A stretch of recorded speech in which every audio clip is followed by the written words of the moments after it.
paz do Senhor, meus amados irmãos, vocês todos que fazem parte da nossa igreja ADEP, Assembleia de Deus do Evangelho Primitivo, e também a todos os amados irmãos que fazem parte da comunidade evangélica. O programa hoje foi pensado exatamente na situação em que todos nós estamos vivendo. E por causa da pandemia, por força dos decretos, estamos confinados, estamos ficando em casa, estamos presos, né, de uma certa forma, embora que seja por um bom e real motivo, não é isso? Mas de que forma essas pressões agem dentro de nós? Que tipo de efeito elas causam na nossa mente, no nosso ser psicológico? Então, o objetivo do programa, do encontro de hoje, é justamente isso. A gente poder entender como as coisas estão se processando dentro de nós e como nós podemos lidar com toda essa carga de tensão. Você já conversou com algum psicólogo alguma vez na sua vida?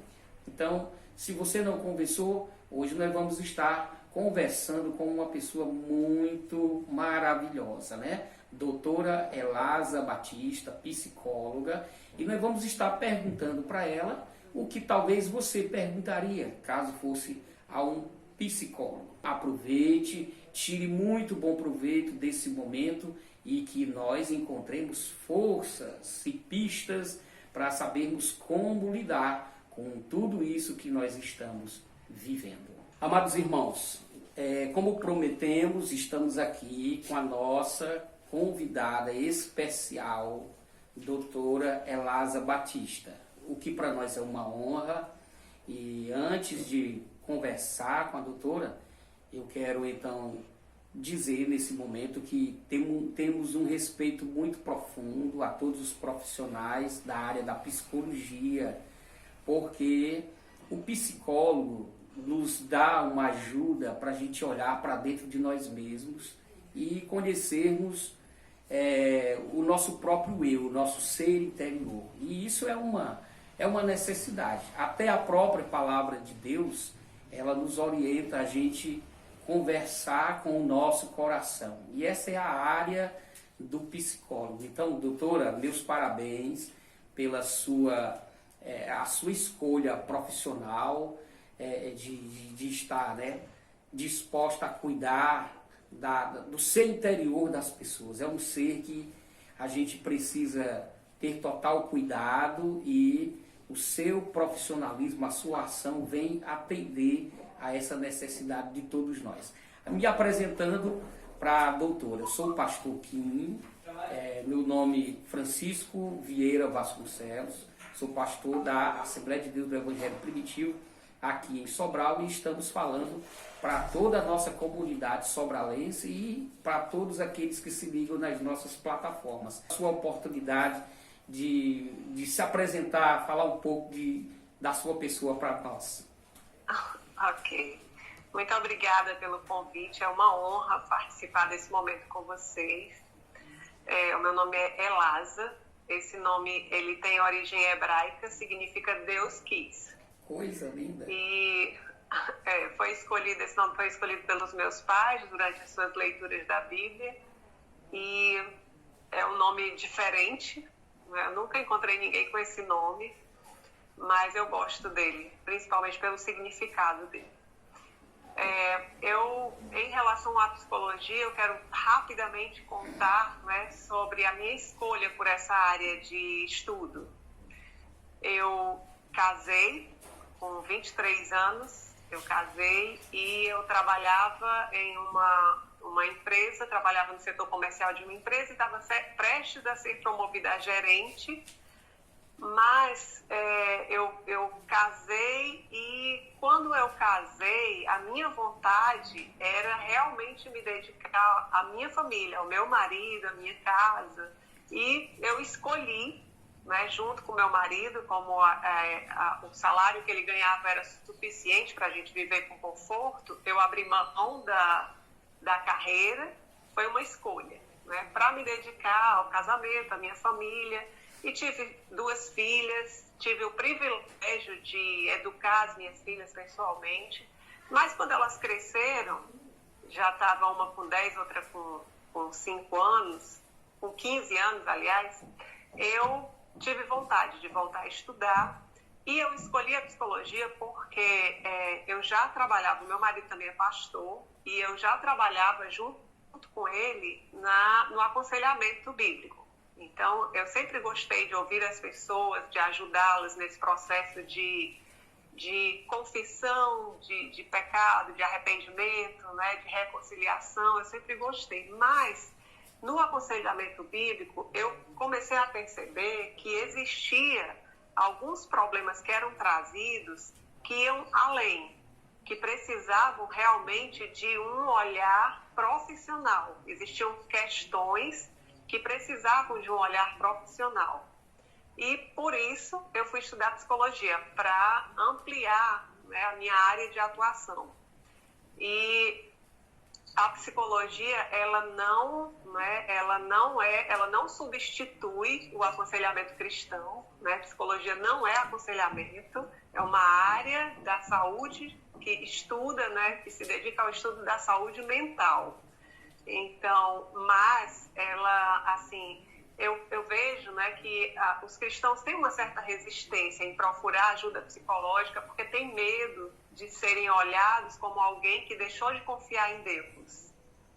Mas não é isso, tá? A gente continua confiando em Deus, mas a gente também usa aquilo que Deus colocou à nossa disposição, né? Colocou a ciência à nossa disposição, e se a gente pode usufruir desse benefício, é saudável que a gente procure essa ajuda. Pois é. É bem verdade que os evangélicos, digamos assim, eles sejam resistentes, né? A gente vê que há toda uma problemática da psique, né? Da alma, do estado mental de muitos pastores. A gente está convivendo com dados alarmantes, por exemplo, de pastores que não estão suportando a descarga ministerial, muitos estão praticando suicídio. Tudo isso nos preocupa e nos chama a atenção, né? A gente está vivendo um momento eu considero como um momento de compreensão do que seja este ofício pastoral, né? Que é um ministério, mas é também um ofício. E está ficando claro para a gente que esse trabalho pastoral, esse ofício pastoral é muito desafiador, né? E aí a gente encontra na leitura da Bíblia, analisando as figuras das lideranças do povo de Deus, como Moisés, né? Moisés, ele teve uma descarga mental muito grande, muito pesada, Arão, enfim, todos eles. A gente está descobrindo que é um ofício que faz com que a gente necessite de uma orientação, né, psicológica mais concisa, porque a gente tem que saber, além de lidar com o povo, saber lidar também com o nosso interior, com o nosso estado psicológico. Então, por isso que eu acho muito importante e estou achando ótimo essa oportunidade de estar conversando com a doutora Elasa. Doutora, nós temos umas perguntas aqui para a senhora, para lhe economizar, né? A gente já vai começar a passar. Pode ficar à vontade, meu irmão. Tá bom? Não é sempre que a gente tem essa oportunidade, por isso já lhe sou grato, né? Deixa eu passar uma pergunta aqui que é gritante para nós. Nós estamos vivendo no meio de uma pandemia, onde todos nós estamos orientados a ficarmos em casa, sob pena de não ser infectado, né? E aí nós estamos de fato em casa. A maioria das pessoas, né, que entende, estão ficando em casa. E aí nessa convivência, né, em casa, uma convivência forçada, né, uma convivência, digamos assim, pressionada, de que forma a família vai enfrentar essa convivência? Que transtornos, na sua avaliação, a família vai estar sofrendo nessa nova realidade de confinamento? Pastor, assim, é uma realidade, né, que se impôs a nós não escolhemos essa situação, né, de repente, né, sem nenhum planejamento prévio, estamos todos dentro de casa e passando, né, essa situação que o senhor também descreveu. A gente não precisa falar exatamente em transtornos, né, porque o que a gente tem percebido realmente são sintomas de ansiedade, de estresse, que não são necessariamente transtorno, né? Para ser um transtorno, a gente tem que ter isso por mais tempo, esses sintomas. Mas, realmente, as pessoas estão ansiosas e é uma situação que gera ansiedade, né? Porque a ansiedade, ela é exatamente esse medo, né, essa apreensão quanto ao que pode vir a acontecer.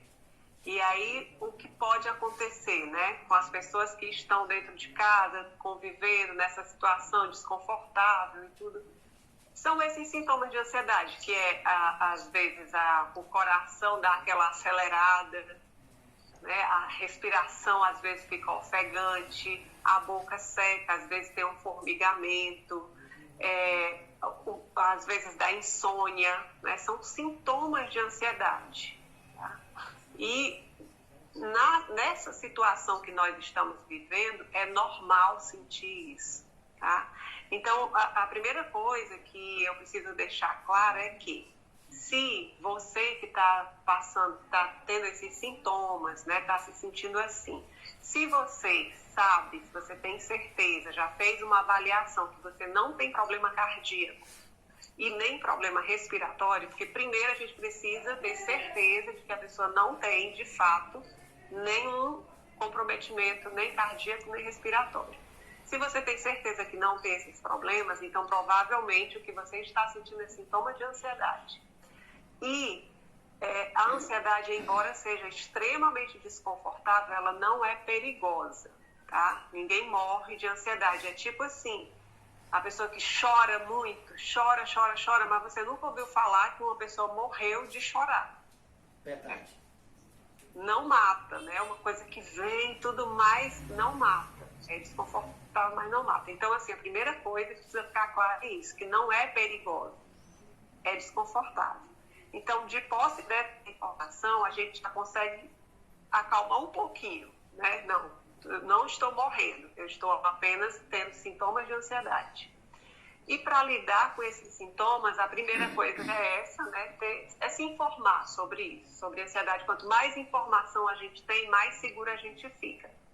E acolher esses sentimentos, saber que, não, tudo bem, sabe? A gente está passando por um momento difícil, então é normal que a gente tenha esses sintomas. Acolher isso e ajudar uns aos outros, né? Aqueles que estão dentro de casa junto, na hora que um fica mais aflito, mais angustiado, o outro apoiar, né? Não dizer assim, ai, que besteira, não fica assim, não, sabe? Fica do lado, acolhe essa pessoa, né? Deixa ela se expressar. Aí a gente vai ajudando uns aos outros. Que bom, né? Tem tudo a ver realmente, são dicas muito importantes para nós, né? Mas aí tem uma outra questão também, doutora, que a gente está tendo que lidar, né?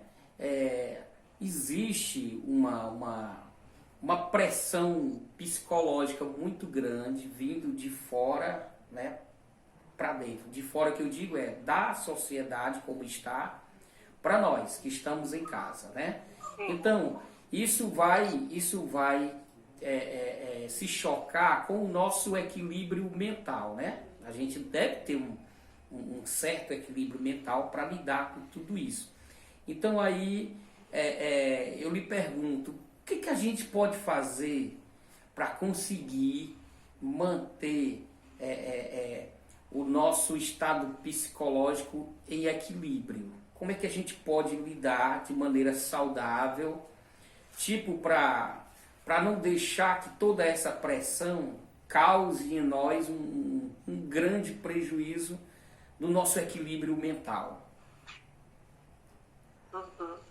É importante que a gente realmente racionalize sobre essa situação. né? Que a gente realmente pare para pensar de que, ok, está acontecendo um problema, esse problema é sério, né? Existe realmente um risco à saúde, um risco até à vida, né? É tanto que medidas extremas foram tomadas, né?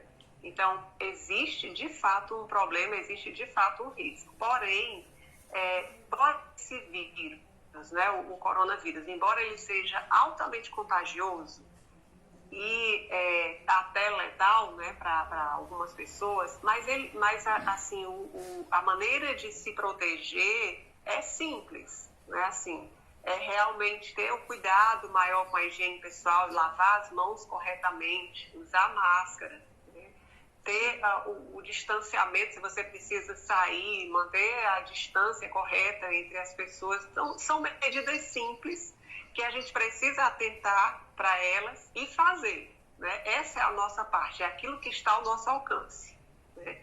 Evitar sair de casa, sabe? Só sai se realmente precisar. Mas o ficar em casa é a maneira de se proteger, é a maneira de se prevenir, né? Então, assim, uma coisa simples que a gente pode fazer, que está ao nosso alcance. E quem realmente precisa sair para trabalhar, sai e toma todos os cuidados. Então, assim, essa é a parte que a gente pode fazer e que está sob nosso controle. Aí existe a parte que não está no nosso controle, né? A gente não tem como tomar uma vacina contra esse vírus ainda, a gente não tem como tomar as decisões maiores que estão na mão dos governantes, né? Está com eles. Então, aquilo que não está no nosso controle, a gente não pode ficar se preocupando. Porque é isso que desequilibra, né? Se eu parar para pensar em tudo que eu não posso fazer em relação a isso, eu estou ocupando a minha mente com algo que é improdutivo. Eu não posso fazer nada quanto a isso. Então, esse é um pensamento improdutivo que só vai gerar ansiedade, que só vai gerar sofrimento e não vai me ajudar em nada. Então, para eu ter o equilíbrio emocional, mental, eu preciso focar naquilo que está ao meu alcance fazer. E me comprometer com isso e fazer. Então, cuidar, ter os meus hábitos de higiene com bastante cuidado e cuidar daqueles que estão perto de mim, né? Ser apoio, ser suporte e também contar com o suporte das pessoas que estão próximas a mim. Embora isso pareça muito simples, mas é algo efetivo no nosso equilíbrio emocional. Que bom, que maravilha. Bom a gente obter essas dicas, porque nós podemos então disciplinar também, né, a nossa forma de receber e de lidar com tudo isto. Existe também, doutor, uma outra questão, né, que as pessoas estão vivendo dentro das suas casas. E a questão é a seguinte, olha, é um desequilíbrio também digamos assim, no relógio biológico. As pessoas estão muito em casa, estão vendo muita televisão, estão jogando muitos jogos eletrônicos, estão lendo, e aí a gente perde o controle da hora de dormir, hora de acordar, aí tudo está virando uma bagunça. O café da manhã agora são às 10 ou 11, o almoço já vem, né, tudo descontrolado, ninguém tem hora mais para dormir nem para acordar, e aí como é que a gente consegue, o que a senhora como psicóloga poderia nos dizer para conseguir colocar essas coisas em ordem, né? Eu, por exemplo, como pai, né, a minha esposa como mãe, a gente tem aqui uma fazenda de meninos, né? Glória a Deus. Como é que a gente lida com tudo isso para dizer para cada um que tem que tomar conta do seu biológico, tem que dormir de noite e de dia fazer as atividades, e até porque tem uns que estudam, né, durante o dia, estão estudando pela internet e tudo mais. Então como é que a gente pode manter também essa ordem que aparentemente já foi embora? Uhum. Isso é muito importante, é algo que muita gente está vivendo, né? Essa bagunça aí no dia que realmente desorganizou. E olha, é interessante, no começo desse isolamento, né, dessa quarentena, o que eu mais ouvia era as pessoas falando em tédio, né? Ai, que tédio ficar dentro de casa o tempo todo. E agora o que a gente ouve mais falar é em cansaço. Apesar das pessoas estarem dentro de casa, não estarem enfrentando trânsito, né? Assim, mas as pessoas estão cansadas, fisicamente cansadas, apesar de passar o dia em casa, né? E esse cansaço, ele é também por causa dessa desordem, né? Que ficou meio bagunçado mesmo o nosso dia. Mas o que a gente precisa fazer, né? Não é nem o que a gente pode, é necessário a gente fazer. E aqui, ó, todo mundo que está me ouvindo, por favor, fique muito atento a isso, porque é muito importante para todos nós, tá? Essa questão dessa alteração no sono, ela se dá muito também por causa desse dia todo dentro de casa. Tem gente que mora em apartamento e não sai de jeito nenhum, né? Ou casa muito pequena. Então, uma coisa que é muito importante, a gente todo dia pegar um solzinho. Todo dia. É muito importante, inclusive para regular o nosso sono. Os nossos olhos precisam ser expostos à luz solar. Não é olhar diretamente para o sol, mas é ser exposto à luz solar. É você olhar mesmo para o horizonte, mas debaixo do sol. Isso regula o nosso organismo, né? O ideal é no período entre 9 e 11 da manhã. Dentro desse período, tomar um solzinho é bom para regular mesmo o sono, né? A gente precisa, os nossos olhos precisam dessa exposição ao sol. Não é a mesma coisa da qualidade de uma luz artificial. É a luz do sol mesmo, faz diferença nessa organização do nosso dia. Tem mesmo, né, a gente chamar a responsabilidade para nós, né, nós pais, nós chefes de família, pais e mães, a gente organizar essa rotina, né?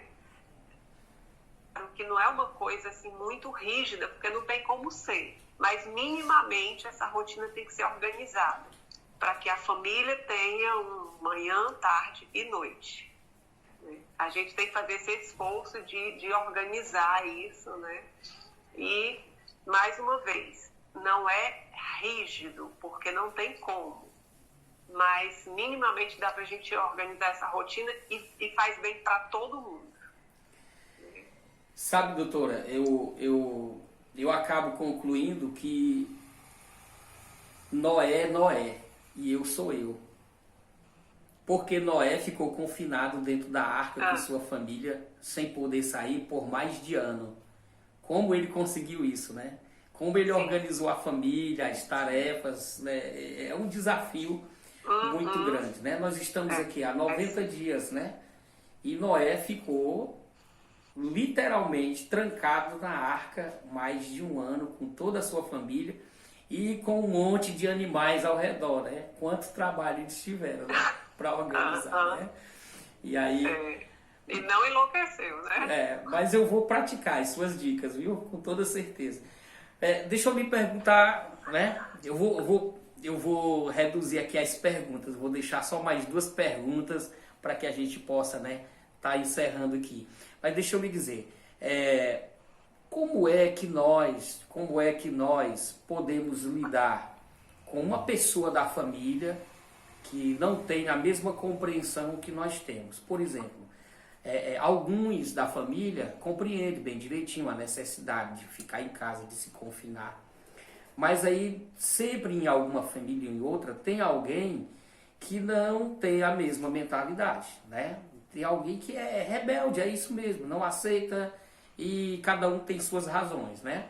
Como é que a gente consegue a cooperação dessas pessoas de maneira pacífica? Como que a gente poderia estar também conquistando, na verdade, porque é uma conquista, né? A cooperação dessa pessoa para ajudar a gente a ficar em casa.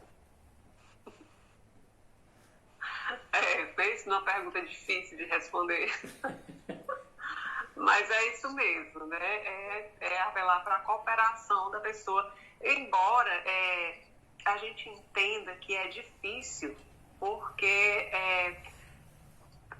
gente olha para as autoridades e não existe um consenso, né? Então, causa mesmo, né, essa confusão na mente das pessoas, né? Então, assim, algumas autoridades dizem fique em casa, se cuide, se preserve, outras dizem não pode sair, tudo. E aí fica, não é, assim, fica essa dúvida mesmo na mente das pessoas. Então é difícil, é uma situação difícil, porém, né, o que a gente pode apelar é mesmo, é o que você falou, né, de apelar para a cooperação da pessoa, né?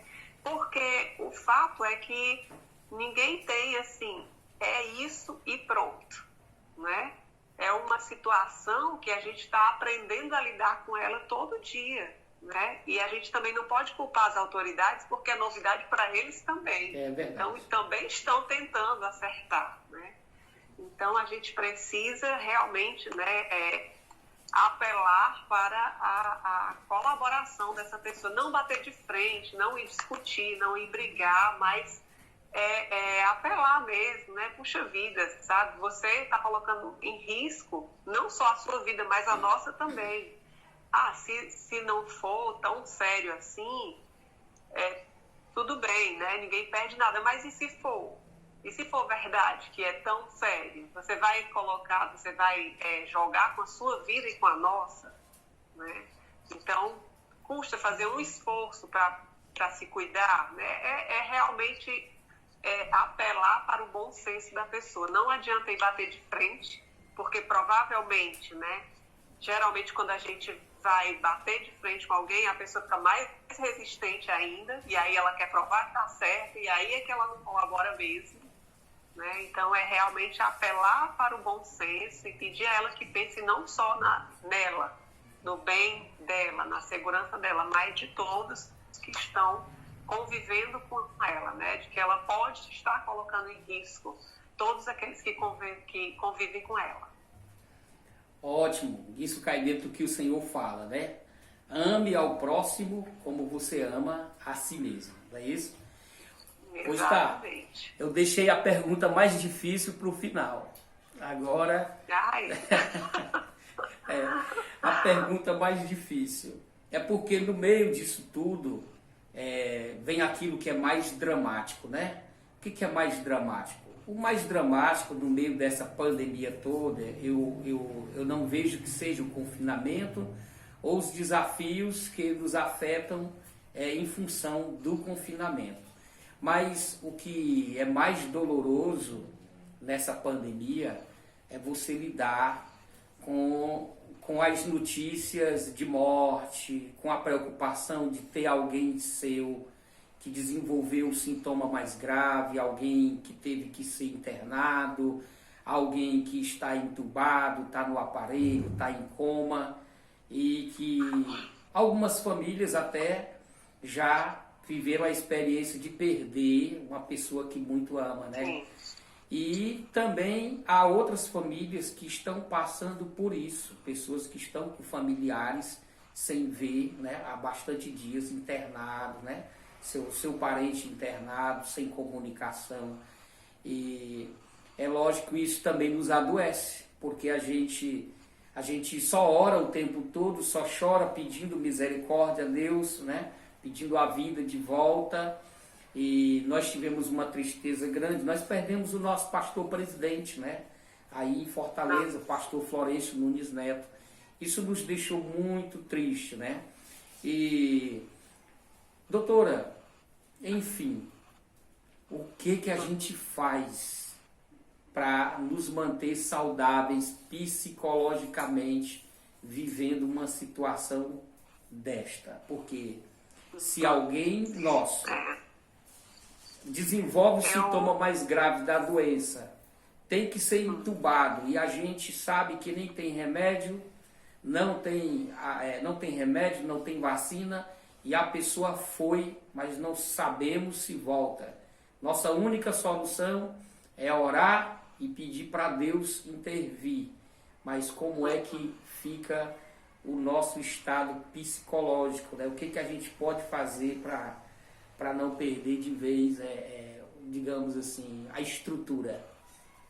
Uhum, é. Eu lamento, né, a perda de vocês, do pastor, e tantas vidas, né, que foram perdidas nesse tempo. E assim, meu irmão, o que nós podemos fazer realmente, não existe assim uma fórmula mágica, sabe? Porque é um momento triste, é um momento difícil, e a gente, diante de uma pessoa querida que está internada, né, que está numa UTI, que está entubada, que você não pode visitar a pessoa, né, que está ali. É uma situação realmente muito difícil e a gente precisa viver esse momento. A gente não pode negar que está acontecendo, né, e realmente sofrer esse momento. Não tem nada de errado em sofrer esse momento. O errado é negar esse sofrimento. Aí é muito mais adoecedor, né? Então, assim, tá difícil, então a gente sofre mesmo, a gente chora mesmo. Né? E a tristeza, ela faz parte do ser humano, né? E uma coisa, assim, né, que a gente luta muito contra essa questão de tudo tomar remédio, né? Tá muito triste, aí toma um remédio para dormir. Não, sabe? Viver a tristeza também é terapêutico, né? A gente precisa aprender a passar por ela, a viver a tristeza e passar por ela, né? O que a gente não pode é perder a esperança, é se desesperar, né? E o fato da fé, de ter a fé, é algo que muitas pessoas não têm e por não terem se desesperam. É diferente de quem tem fé que se entristece, que sofre, mas não se desespera, né? Então a fé, ela entra como algo realmente que preserva a saúde mental, né? Porque quando a pessoa perde a esperança, aí sim, aí ela sofre muito mais, né?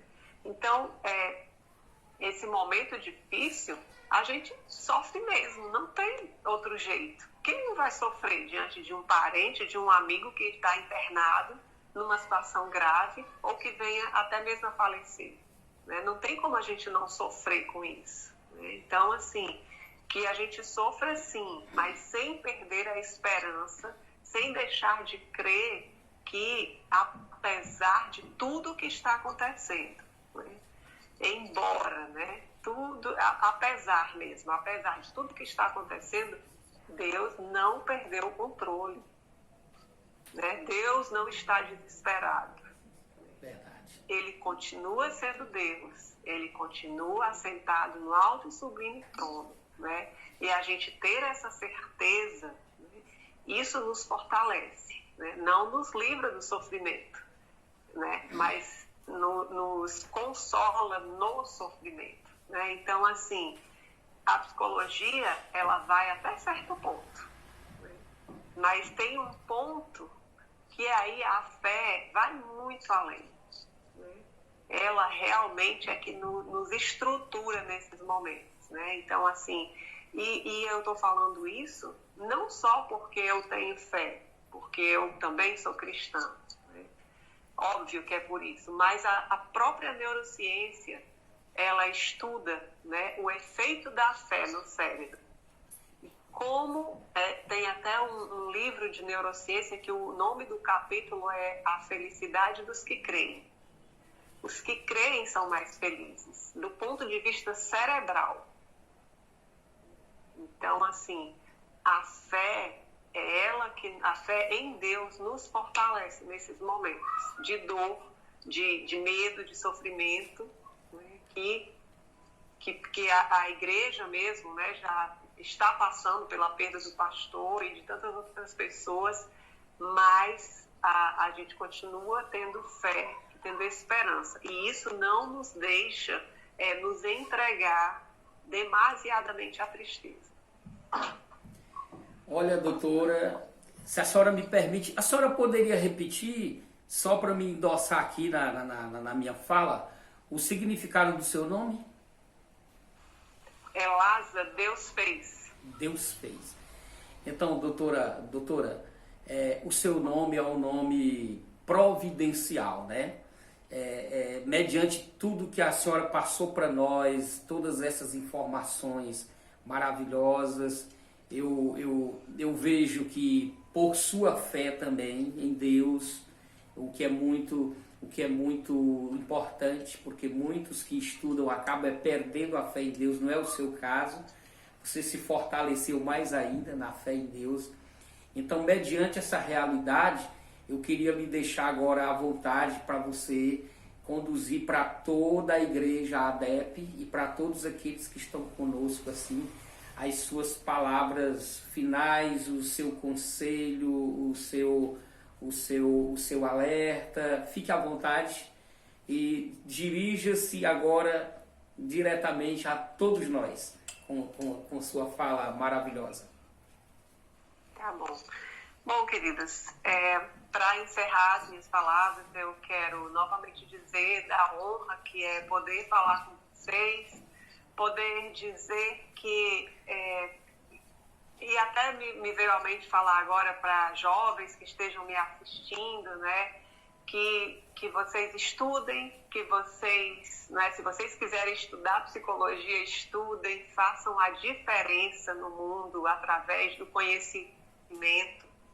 É uma área da saúde que precisa de cristãos que estejam lá para testemunhar de Jesus, de que a gente pode estudar sim e a gente pode usar a nossa profissão para glorificar o nome de Deus e ajudar os nossos irmãos na fé. E você, né, Igreja de Deus, continue crendo, acredite que o Senhor continua cuidando de nós. E se você precisar, se você está, né, além, né, se você já está realmente com crise de ansiedade ou com depressão, não deixe de procurar ajuda profissional, sabe? Os profissionais de saúde mental, eles estudam realmente para ajudar nessa área, então não ache que é falta de fé, né?